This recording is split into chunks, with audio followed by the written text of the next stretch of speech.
Hi friends, అందరూ dinner చేస్తారా? నేను బీరకాయ పాలు ఎగురుండాను, అదిరిపోయింది. ఇప్పుడు మా వారు ఆఫీస్ నుంచి వచ్చాక తిని ఇంకా మెచ్చుకోవడంలోనే ఉంటారు. ఎందుకంటే ఈరోజు అమ్మవారిని చూడటానికి ఫోన్ చేస్తానన్నారు, అందుకే మరి రెడీ అయి తింటున్నాను.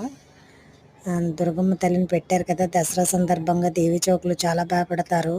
బాల త్రిపుర సుందరి దేవి ఎదురుగుంటనే ఫోన్ చేస్తానన్నారు. చూసారా, అదృష్టం అంటే ఇలా ఉంటుంది. మనం ఆడవాళ్ళం చక్కగా అమ్మవారిని కొలుసుకుంటే ఖచ్చితంగా మంచి జీవితాన్ని ఇస్తుంది. పెళ్ళి కాని వాళ్ళకైతే మంచి భర్త లభిస్తారు, పెళ్ళైన వాళ్ళకైతే మా చక్కటి జీవితం ఉంటుంది వాళ్ళకి.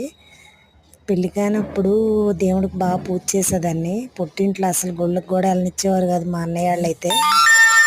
పెళ్ళైన తర్వాత మా హస్బెండ్ మంచివారు, చక్కగా వెళ్ళి తిప్పుతారు అన్ని గుళ్ళు. మా చెల్లికి నాకు కూడా మంచి భర్త లభించారు.